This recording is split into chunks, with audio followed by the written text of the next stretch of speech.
जय हिंद फ्रेंड्स।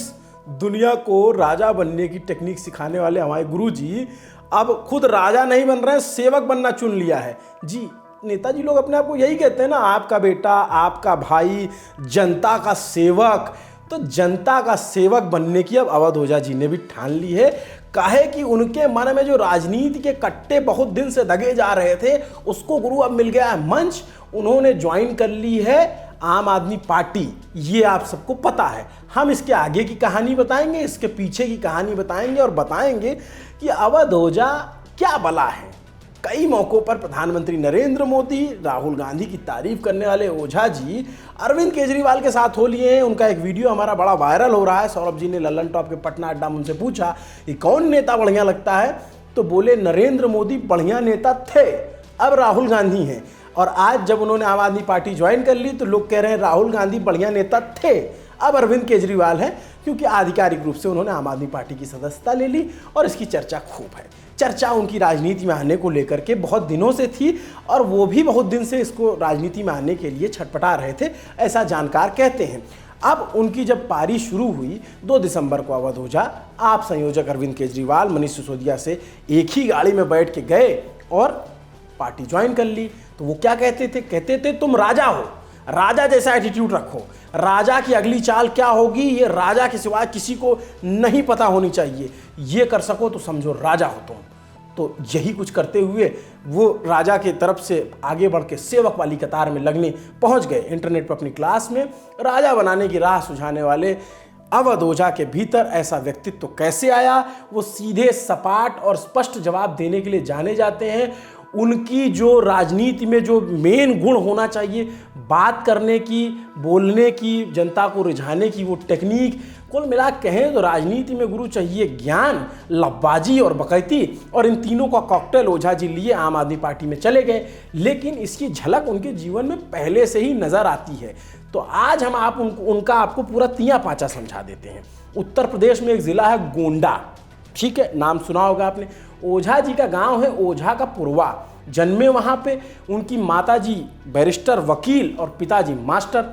अवध ओझा के पिता कहते थे ज़्यादा पढ़ने से व्यक्ति क्लर्क बनता है। इस बात पर ओझा जी की माँ से उनकी लड़ाई होती थी।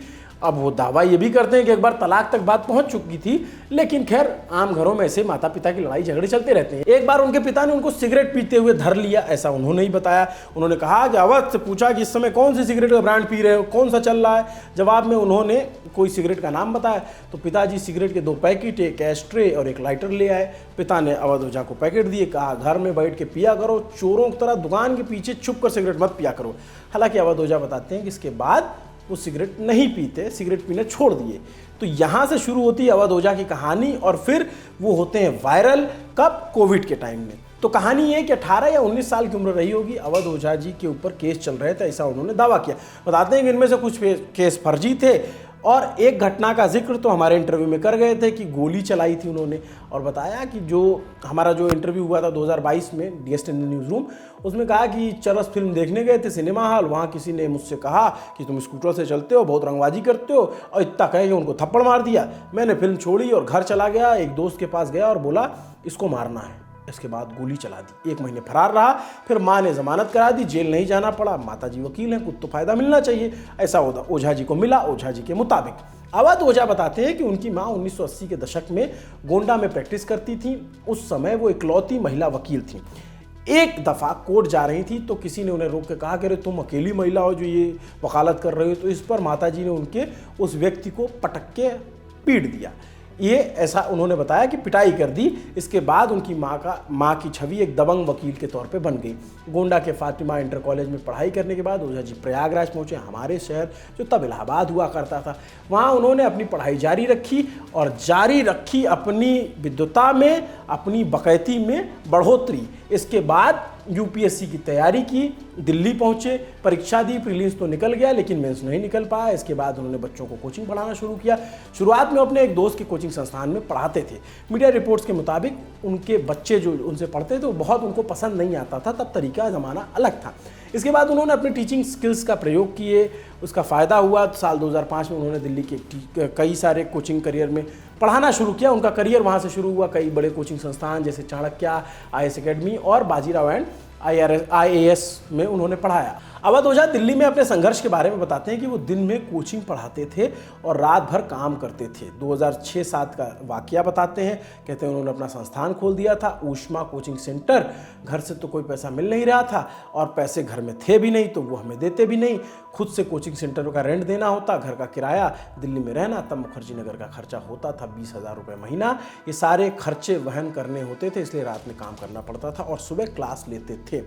वहाँ के तजुर्बे अच्छे थे, लोगों को तारीफ सुनने का बड़ा शौक होता है। तो अगर एक पढ़ा लिखा वेटर आदमी को कुछ अच्छी बात बोल दे तो उन्हें अच्छा ही लगता है और वैसे भी शराब के नशे में ज़्यादा ही सुनता है आदमी, ऐसा ओझा जी दावा करते थे। इंडिया टुडे की रिपोर्ट के मुताबिक 2019 में उन्होंने महाराष्ट्र के पुणे में अपना एक कोचिंग संस्थान शुरू किया था। इकरा नाम से एकेडमी थी, IQRA एकेडमी, शायद सही प्रोनाउंसिएशन ये होगा। यहाँ से उन्होंने UPSC की तैयारी करने वाले स्टूडेंट्स के बीच उनकी अच्छी पहचान होने लगी। 2020 में उन्होंने अपना YouTube चैनल लॉन्च किया, नाम रखा राय अवध ओझा।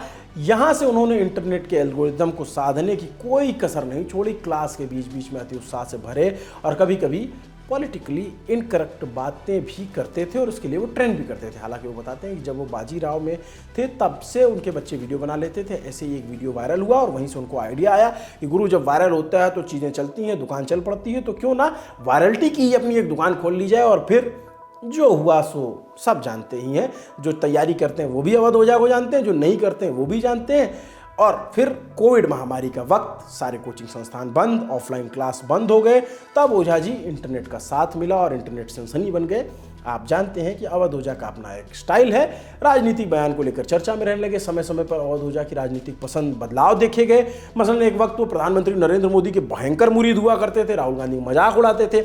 इन सब के बीच जो शुरुआत में उन्होंने इस बात से इनकार किया कि कभी चुनाव नहीं लड़ेंगे। मसलन साल 2022 में ललन टॉप से ही बातचीत कर रहे थे तो उन्होंने कहा, मुझसे कुछ लोग कह रहे हैं इलेक्शन लड़ लो। कैसे लड़ लूँ? क्या वो लोग मुझे चुनाव लड़ने के लिए 500 करोड़ रुपये देंगे?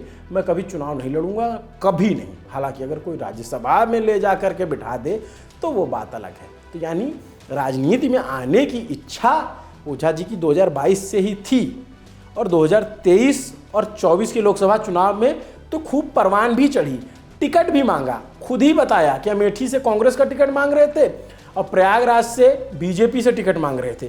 पूछे गए कि भैया विचारधारा क्या है, तो बोले कि एक पिक्चर है, उसका डायलॉग है, उससे पूछा जाता है कि वेजिटेरियन हो कि नॉन वेजिटेरियन, और फिर उसने जवाब दिया कि मौकाटेरियन है।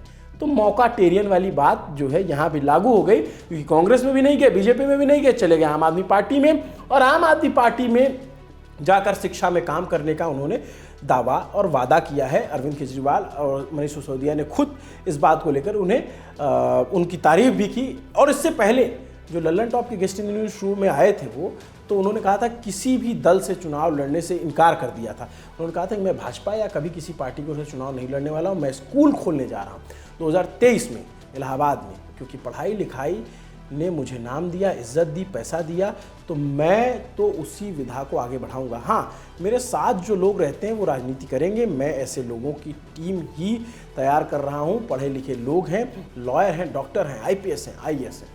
फिर लोकसभा का चुनाव 2024, खबर उड़ी कि भाजपा से टिकट लेने की कोशिश कर रहे हैं। कई सारे नेताओं के साथ उनकी फोटोज़ आई। मोदी जी के रिटायरमेंट को लेकर उन्होंने बात कही। एक इंटरव्यू उन्होंने कहा कि मोदी तो वैसे भी जा रहे हैं, तब तक कांटा बदल गया था, तब वो कह रहे हैं कि मोदी तो वैसे जा रहे हैं, कितना शासन करेंगे। अब तो मोदी को मैं चुनूँ या ना चुनूँ, उन्हें तो 3 साल बाद रिटायरमेंट लेना ही पड़ेगा, क्योंकि ये नियम उन्होंने ही बनाया है। 75 साल बाद संन्यास लेना है, तो उन्हें चुनने में तो मैं बच गया। अगले चुनाव में मेरी चॉइस राहुल गांधी होंगे, क्योंकि उन्होंने अपने आप को काफ़ी इवॉल्व किया है। मैंने कई बार उनका मजाक उड़ाया, लेकिन कांग्रेस के किसी भी लीडर ने मुझे कभी नहीं कहा कि ओझा जी आप बहुत गलत काम करते हैं। 2029 के चुनाव में वो कड़ी टक्कर देंगे। तो जब वो टक्कर देंगे तो अवध ओझा जी इंडिया गठबंधन में फ़िलहाल तो आम आदमी पार्टी है, लेकिन दिल्ली का जब विधानसभा चुनाव आएगा तो अलग अलग लड़ेंगे।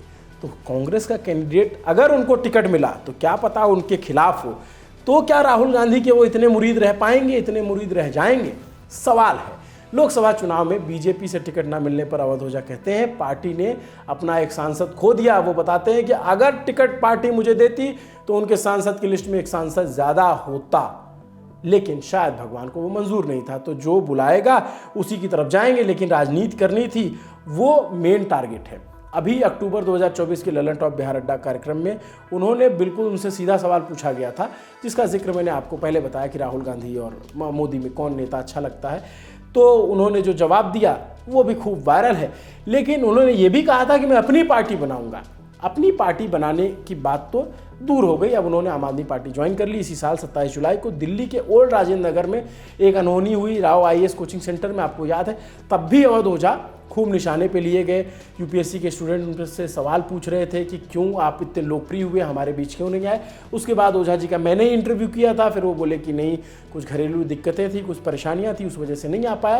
तो खबरों में लगातार वो बने रहते हैं। साल 2022 में जनवरी में कर्नाटक के स्कूल कॉलेज में हिजाब पहनने को लेकर विवाद हुआ था, तो एक मामला सुप्रीम कोर्ट में पहुंचा, कोर्ट के बाहर खूब बहस चल रही थी। तब भी ओझा जी का एक बयान वायरल हुआ, तो उन्होंने कहा कि अनुशासन सीखना चाहिए, अगर हिजाब और भगवा पहनना स्कूल छोड़ दें और मदरसों और मठों में जा करके पढ़ाई करें। अब खबर है कि वो आम आदमी पार्टी ज्वाइन कर चुके हैं, और खबर ये भी है सूत्रों के मुताबिक कि एक सीट से उनको टिकट देने और दिल्ली का आगामी विधानसभा चुनाव लड़ाने का वादा किया गया है। सूत्रों ने हमें इस सीट का नाम भी बता दिया है, लेकिन जब तक वो कन्फर्म और पुख्ता नहीं हो जाता, हम हवा में तीर नहीं छोड़ेंगे। नमस्ते, आपके लिए खबर लिखी थी हमारे साथी रवि सुमन ने। मेरा नाम है अभिनव पांडे। आप देखते रहिए दी ललन टॉप। जय हिंद फ्रेंड्स।